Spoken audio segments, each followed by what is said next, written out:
Hello, everybody. Welcome. This is the end of week 1 in our journey on this course. It's absolutely wonderful to be here, and a big thank you to all of you for all your feedback, all your comments. I mean, the time you must have taken to write down in detail the activities that you are engaged in, where you work, what you do. Your responses have been fantastic. We've really appreciated it. Now, today, with me here today, I've got Alison and Suzanne. So let me pass you on to them. Hi everyone. It's great to catch up with you. We've been looking at your comments too on the MOOC. Fascinating. We're so thrilled you seem to be enjoying the content so far, and it's certainly stimulating a lot of discussion, but also sharing, which is so important for you. And we're so thrilled that you seem to be really taking advantage of this opportunity to explore practice together. Yes, I'd like to just echo that. It's really great to see the amount of engagement there's been from everyone. Really, really fantastic comments. Okay, so let's perhaps have a look at some of the main topics of discussion and think about, how we might respond to those. So one area that caused a lot of discussion was around the importance of, or the difficulty that can be caused through having limited time for language teaching. And indeed, some of you have mentioned the difficulty of seeing progress when there's only 1 hour a week or less of instruction. And time really is one of the biggest challenges for younger language learners. We know that to enhance outcomes, we need plenty of input and time, but that this is difficult in a crowded curriculum. And we know that that's linked to research that shows that actually an hour a week plus teacher expertise and linguistic confidence is really essential for outcomes. And in the UK, in fact, we're challenging the government to commit to at least an hour a week, if not more, in class.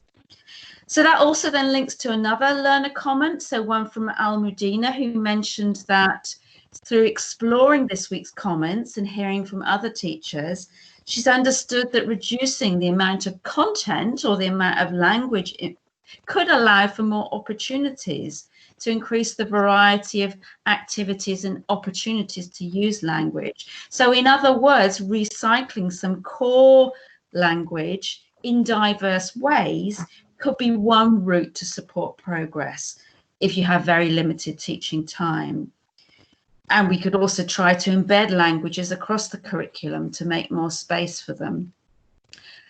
Others still have mentioned the importance of trying to collaborate with teachers in other subjects to give more space to language learning. In other words, to embed languages across the curriculum. And this is a key and arguably novel opportunity for language learning in primary schools. So we're going to explore some of these ideas and some of the ways that might be done to achieve this in weeks 2 and 3. And that could link perhaps with L1 literacy learning, for example. So perhaps that's something that we could turn to, really, literacy in language learning. Thanks, Suzanne. And those are really interesting ideas. And I think it's important. Suzanne mentions that an hour a week is tricky for progression, and certainly less than an hour a week is even trickier. So I think as she's mentioned, thinking about ways to plan across weeks using a kind of core content of vocabulary and structures, which you then exploit in different ways and recycle in different ways, is possibly a key to kind of embed progression. And as has been already mentioned, we're going to be exploring sort of ways and means of doing that over the next few weeks. So another thing that really came out of your comments was this idea that using books in primary schools can be a real source of learning. And some of you were very confident with using books, but others felt that they had less experience using books and that this had inspired them to maybe try.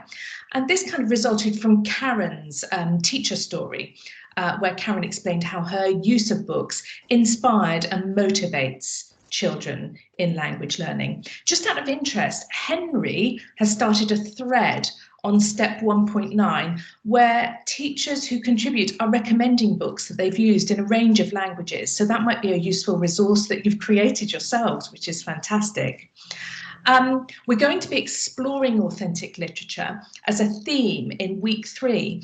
And in week 2, we'll be looking at how you can use not authentic literature, but quite structured text to build an understanding of sentence patterns or grammar and to encourage independent and creative language use. What's quite interesting about using books in a primary languages classroom is that children will bring to this learning situation the kinds of skills and strategies and knowledge that they've developed through reading books in their first language. So that can be quite simple things effectively, but like an understanding of genre and the format of a story. It can be things like knowing that they need to look at the pictures to assist with meaning making. So it's quite interesting when you're using literacy and authentic literature in particular to think about ways in which you can bring in prior learning in their first language as well as in the additional languages. And I'd probably just add to that. I mean, I think what I like about the whole idea about using books and stories is that it makes language learning less of a school subject and a real thing. And to me, you know, that's really important, that learners don't see languages as just something else that they do at school, that it's actually a real living thing that real people in different countries do as part of their everyday normal life. And I think, you know, literature and reading is a really important part of that. That's such a good point, Suzanne, because I remember when I was teaching in primary school some years ago that the children were always fascinated to see books like The Hungry Caterpillar, but written in another language. So books that from their own childhoods that they'd enjoyed in their first language. That awareness that those books are enjoyed by children around the world was a really formative experience for them. Yeah. Okay, and on to our final point for this week. Which is which really concerned the younger equals better argument. So it was really interesting to read your comments about this, because we've got some very mixed opinions amongst our learning community about whether some of you feel that younger learners are unequivocally better just because they're young. So, for example, Lisa, Kat and Jane noted that young learners lack inhibition, and Helen and Tamsin agreed that young learners were less self-conscious. Yannick recognises that they were more likely to take risks. Now, of course, this doesn't mean that those people automatically thought that younger is better, but they noticed some characteristics, shall we say, of young learners that would make them receptive to language learning in classrooms. So it's true that these kinds of characteristics can support the language learning journey due to this enthusiasm. But equally, what was interesting is Deborah, for example, noted that that enthusiasm could possibly create dilemmas in terms of getting children to focus on their learning and possibly in supporting progression in some ways. So many of you will recognise this idea that young learners are enthusiastic and that they bring enthusiasm and enjoyment and a lack of inhibition to the language learning classroom. And research supports this. But we also recognise in research that because of the limited amount of input that's available to learners, it's very hard to support implicit learning. And we know that the younger children are, the more likely they are to need those kinds of implicit learning conditions to make good progress. So that can be quite a challenge, and it's something that we need to consider carefully in our teaching and our learning. So younger learners aren't always unequivocally better, and we need to think about how they learn and the kind of learning processes they're likely to engage. when we think about creating learning activities for them. And that's interesting because one of the learners, Daniela, noted that getting the conditions right is essential for an early start. And many of you agreed with this, that there were things that you could build on. There were attributes of young learners that were very supportive of the language learning process, but that you needed to get the conditions right in terms of the teaching activities and the conditions, the broader conditions you provide in the classroom, to really underpin that sense, that potential for progress. So building confidence, engaging activities and progression will go hand in hand. And that's something that we tend to argue for as researchers, I think.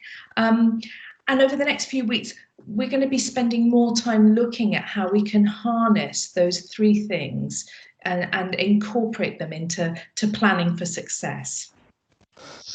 I just want to add to that, if I can, very quickly, that all of them mentioned when they're young, they have fewer inhibitions, and so they're less afraid to make mistakes. But I must say, Catherine and Arnie and Sally had a good idea, because they said the fact that at primary there isn't the pressure of exams makes quite a lot of difference to the fun of the activities, and therefore once they become older, the exams, has an effect on the fun in the classroom, which was I thought an interesting point. Yes, I mean, I think that is an interesting point, and I suppose that perhaps leads on to the idea that perhaps we need to kind of bear in mind the difference between learning a language in a classroom and learning a language in a kind of naturalistic environment where there's lots of input and really, you're surrounded by language use all around you, and that in a classroom it's kind of, we're never going to get the amount of input that you have in naturalistic environment, and therefore it's more difficult for the qualities that come from being a young learner to actually come to the fore. So that complicates the picture, I think, as well, really, about whether young learners are necessarily better language learners. That's a really good point, Suzanne. And I think also this idea that often the wider public make the assumption that younger children are universally better at language learning, regardless of conditions, that can put kind of pressure on teachers, actually, to deliver results. And we know that the research shows that progress is slow and steady. I think that's a fair thing to say, isn't it, Suzanne? Yeah, I would say that. And I think that, the notion that, just because you're young, you're going to learn, no problem, that creates kind of unrealistic expectations and maybe an excuse, perhaps, in terms of curriculum time, that actually they don't need much time because they'll just pick it up anyway. I think it's important that we do understand that younger isn't necessarily better, but the conditions are really important, conditions for good learning. Okay, thanks so much to you, Alison and Suzanne, for your insightful comments. Now, and to you, all our participants, good luck with next week. You're going to love week 2 even more than you loved week 1. And I'm really looking forward to seeing your comments, and take care, and we'll see each other very soon. All the best. Me too. Bye-bye. Bye. Bye.